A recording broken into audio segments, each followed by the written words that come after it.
Good morning, food lovers. Today, we are making a simple yet flavorful breakfast without a drop of oil.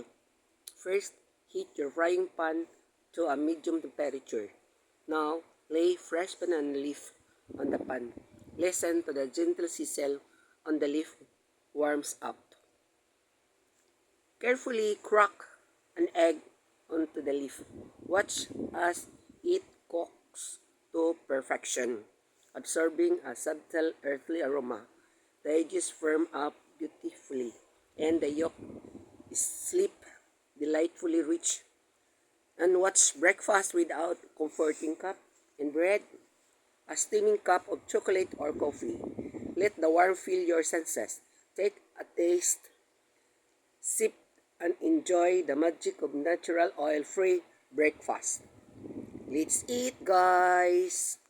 Bon appetit! Thanks for watching, guys. Have a nice day and enjoy eating!